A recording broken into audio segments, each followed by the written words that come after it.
महाजन जी से बहुत प्रेरित हुआ और महाजन जी से मेरा बहुत नज़दीकी संबंध रहा है। 1984 में जब पहली बार वो लोकसभा लड़े थे ईशान मुंबई जिला से, तो मैं अपने विधानसभा का प्रमुख था, चुनाव प्रमुख था, और मैंने बहुत सारी मेहनत की। वहाँ मुझे फेम मिला, महाजन करके कार्यकर्ता का नाम मिला मुझे, ये मेरे लिए उपलब्धि थी। और अनेकों आज नगर सेवक आमदार हैं, खासदार बने हैं, मेरे सामने से गुजरे हैं, मैंने उनके लिए भी किया है, ऐसा कहने में हरकत नहीं। सेवा सप्ताह चल रहा है और ऐसे में देश के प्रधानमंत्री का जन्मदिन भी 17 सितंबर के दिन है। संकट की घड़ी है और हर साल जिस तरह जन्मदिन मनाया जाता है इस साल वैसा मनाया नहीं गया। सर, सबसे पहले तो हमारे चैनल में आपका स्वागत है। धन्यवाद। मैं नियाज़ भाई आपसे बहुत खुश हूँ क्योंकि आपने मुझे इस लायक समझा कि आज सम्माननीय देश के और इस युग के और दुनिया के माने जाने नेता, जाने माने श्रीमान प्रधानमंत्री नरेंद्र मोदी जी के जन्मदिन के उपलक्ष्य में बधाई देना चाहता हूं, क्योंकि योग्य पुरुष हैं और उनके जन्मदिन पर हम नित्य नए नए कार्यक्रम कर रहे हैं। हम लोगों को, गरीबों को फल वितरित करना, साफ सफाई अभियान जैसे अनेकों, ब्लड डोनेशन जैसे बड़े कार्यक्रम, बहुत सारे कार्यक्रम कर रहे हैं और सप्ताह पूरा मना रहे हैं। साथ ही मैं कहना चाहूँगा कि 17 सितंबर को भगवान श्री विश्वकर्मा जी की महापूजा होती है उनकी जयंती के निमित्त। तो ये बहुत ही बड़ी उपलब्धि है कि उस दिन इस महापुरुष का जन्म हुआ है, जिस दिन इस भगवान विश्वकर्मा जी की भी जयंती मनाई, पूजा महापूजा मनाया जाता है, पर्व मनाया जाता है। और इसलिए कि उन्होंने सृष्टि के रचयिता कहलाते हैं और सौभाग्य है कि मैं उस भगवान विश्वकर्मा जी का वंशज हूँ और मुझे अपॉर्चुनिटी मिली है आपके माध्यम से। नियाज़ भाई बहुत बहुत धन्यवाद देता हूँ। आपके चैनल के माध्यम से मैं कहना चाहता हूँ कि इस पावन पर्व पर, इस पावन दिन पर माननीय नरेंद्र मोदी जी को बहुत बहुत धन्यवाद। आगे भी ऐसे विकास कार्य करते रहें, देश को और उच्चतम शिखर पर ले जाएं। धन्यवाद। भगवान विश्वकर्मा जी की भी महापूजा 17 सितंबर के दिन होती है और देश के प्रधानमंत्री नरेंद्र मोदी जी का भी जन्मदिन 17 सितंबर के दिन ही हुआ है, ऐसा कहना है वीरेंद्र पप्पू शर्मा जी का। भारतीय जनता पार्टी के वरिष्ठ नेता हैं, चर्चा कर रहे हैं, उनसे कई अहम मुद्दे जानेंगे आज की चर्चा में। क्या कहना चाहेंगे सर, 1980 के दशक से आप भारतीय जनता पार्टी में कार्यरत हैं और लगातार बने हुए हैं, कई वरिष्ठ नेताओं के साथ आपने काम किया है और नेताओं से बहुत कुछ आपको सीखने मिला है। किस तरह काम किया है और किन किन नेताओं के साथ आप जुड़े रहे हैं? जैसे कि आपने कहा 1980 की दशक की बात, तो याद पुरानी ताज़ा कर दिए। मैं लगातार स्वयंसेवक था, बाल स्वयंसेवक था, राष्ट्रीय स्वयंसेवक संघ का मैं सदस्य था और मुझे सौभाग्य मिला 1980 में स्वर्गीय बाला साहब देवरस जी जो हमारे सरसंघ प्रमुख थे, उनके नेतृत्व में जो शिविर हुआ था पुणे में, उस शिविर का मैं सदस्य रहा हूँ। मेरे बगल में, मेरी पंक्ति में भोजन करने के लिए स्वर्गीय टी मानिकलाल जी स्वयं बैठे थे और जो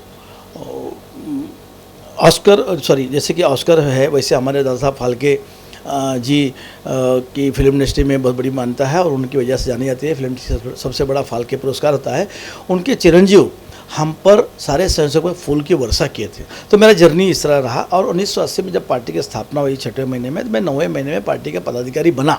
14/9/1980 से अपना भारतीय जनता पार्टी में अपना कार्यरत शुरुआत किया। मैं एक वार्ड था, उस वार्ड का महामंत्री नाते मैंने शुरुआत की और मैंने आज के बड़े नेता जो शुमार हैं, उस समय तो सब साथ में काम करता था, मैं एक छोटा सा कार्यकर्ता था और जो संघ की सीख मिली थी वो डिसिप्लिन को लेते हुए चलते हुए भारतीय जनता पार्टी के उद्देश्य, जो 5 उद्देश्य थे, उस उद्देश्य को लेकर मैं आज तक भारतीय जनता पार्टी में पदाधिकारी हूँ।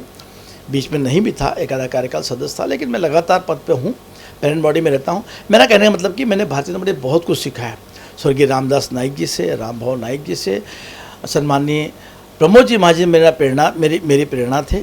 उनका मैं पहला जो वक्तव्य सुना 1982 में तो मंत्रमुग्ध हो गया और बाद में फिर अटल जी तो मैंने करीब से देखा है, मिला भी हूँ अडवाणी जी से।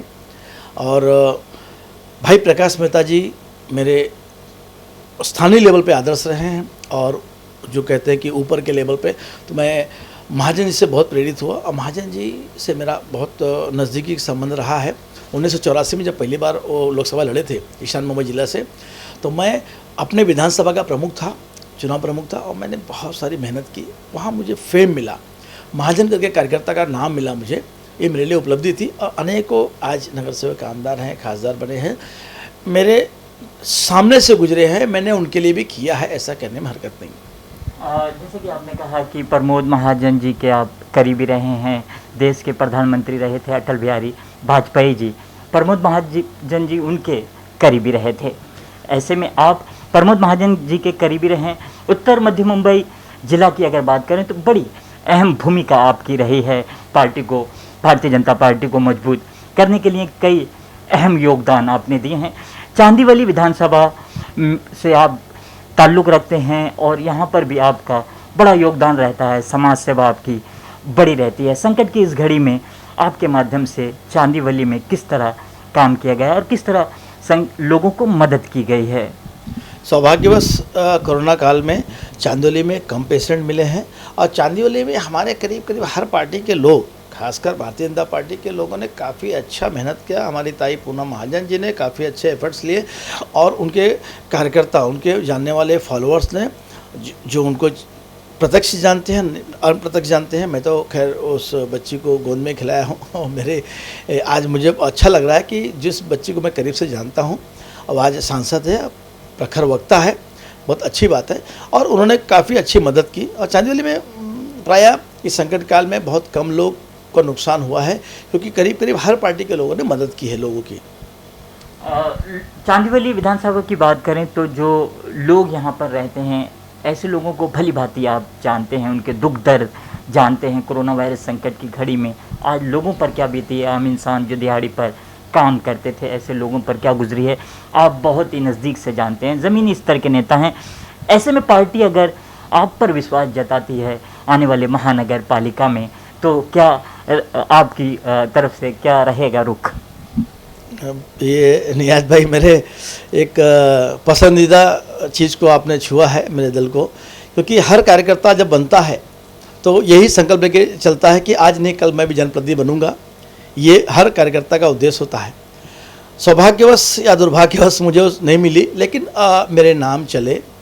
मैं पिछले 3 बार मेरा नाम चला, काफ़ी अच्छे स्तर तक चला कॉर्पोरेशन में, जबकि मैंने टिकट नहीं मांगा था, क्योंकि मैं समझता हूँ मेरा सामर्थ्य नहीं है जो फाइनेंशियली पोजीशन, ये सब कहना ठीक नहीं है, लेकिन ठीक है, जो वास्तविकता है वास्तविकता है।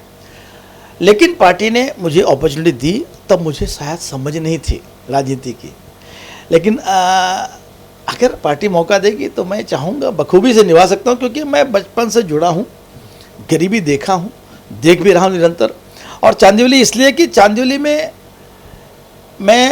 मेरा बाल्यकाल गया है और ये चांदीवली अब आ गया उत्तर मध्य जिला में। पूर्व में ये ईशान मुंबई का ही पार्ट था। जब महाजन जी लड़ते थे तो चांदीवली पूरा विधानसभा ईशान मुंबई जिला में आता था। मेरी शुरुआत चांदीवली से हुई है।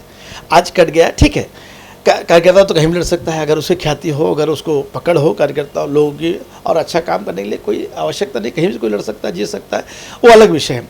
लेकिन मैंने ज़्यादा समय मैंने चांदीवली में दिया है, तो मुझे ऐसा लगता है कि अगर अपॉर्चुनिटी पार्टी देती है तो निश्चित रूप में अपॉर्चुनिटी स्वीकारूँगा चैलेंज को, और चैलेंज स्वीकारना हर भारतीय जनता पार्टी कार्यकर्ता का संकल्प रहता है।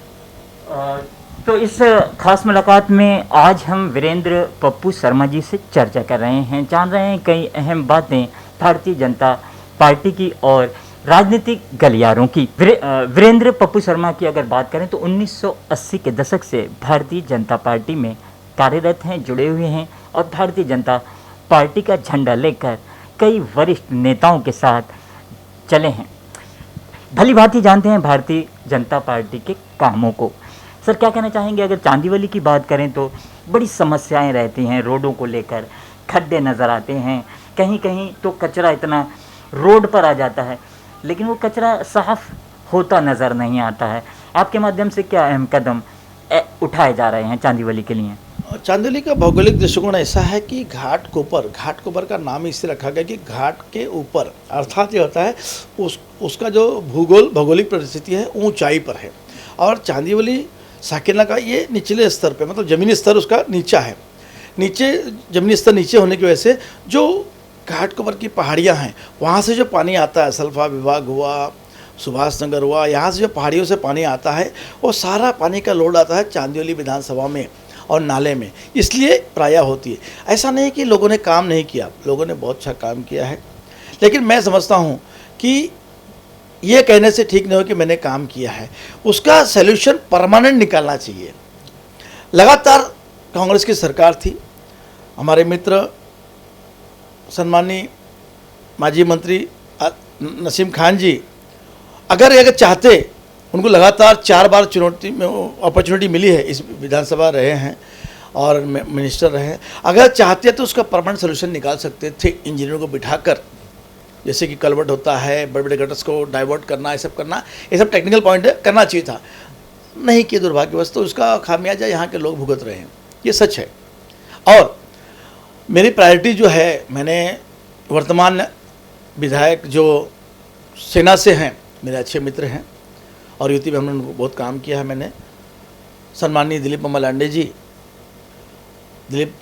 लांडे जी को मैंने कहा कि ये जो जरीमरी का रास्ता है जो एयरपोर्ट में आता है अथॉरिटी, अब किसी कारण से सरकार में हम नहीं हैं, वो अलग विषय है, लेकिन केंद्र आज की तारीख में एकदम पॉजिटिव से, वो चाहे किसी भी राज्य में किसी सरकार हो, लेकिन केंद्र जितनी चाहिए उतनी मदद देती है, वो चाहे डिफेंस की जगह हो, चाहे नेवी की जगह हो, चाहे बीएमसी की हो, चाहे कलेक्टर लैंड हो, एनओसी देंगे। इस रोड को प्रायोरिटी अगर देते हैं, इस रोड को पहले बनाते हैं, वैसे भी मैंने पिछले वक्तव्य में कहा था और मामा ने इस चीज़ को स्वीकारा था कि प्रायोरिटी बेसिस पे रोड क्लियर करूँगा, तो मैं समझता हूँ बहुत बड़ी समस्या हल हो जाएगी।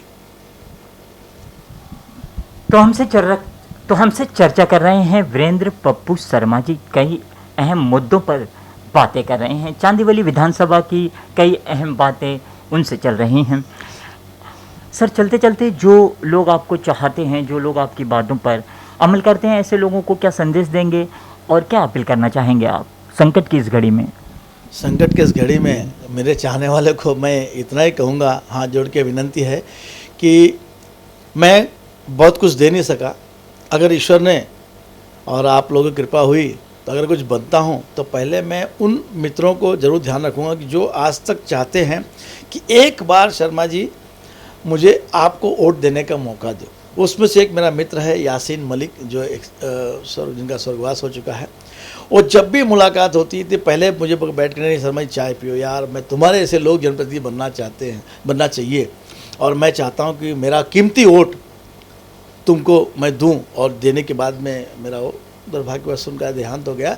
लेकिन ऐसे लोग चाहने वाले हैं, मैं यही चाहूँगा कि इंतज़ार करिए, अगर ईश्वर ने अपॉर्चुनिटी दी तो ज़रूर मैं सारी इच्छाओं को पूरा करूँगा, क्योंकि नगर सेवक का पद क्या होता है, नगर सेवक की परिभाषा क्या होती है, शायद मेरे से अच्छा कोई नहीं जानता, क्योंकि मैं स्लम में बड़ा हूँ, स्लम में बड़ा हुआ हूँ। स्लम की समस्याएँ हैं, शौचालय, गटर, छोटी मोटी समस्या होती हैं, और मैं कोशिश करूँगा। तो ये थे हमारे साथ में वीरेंद्र पप्पू शर्मा जी, जो कि राजनीतिक गलियारों की उनसे बातें चल रही थीं। भली भांति जानते हैं कि नगर सेवक जब जीत कर आते हैं उनके काम क्या होते हैं, ज़मीनी स्तर से जुड़े हुए हैं वीरेंद्र शर्मा जी, हमेशा लोगों के काम आते हैं। तो ख़ास मुलाकात में आज इतना ही, दीजिए इजाज़त, फिर किसी शख्सियत के साथ हम हाजिर होंगे, तब तक के लिए नमस्कार। हमें लाइक करें, मुंबई और महाराष्ट्र से जुड़ी हर खबर के लिए STV न्यूज़ को सब्सक्राइब करें, बेल आइकॉन को प्रेस करें और पाएं ताज़ा तरीन खबरें।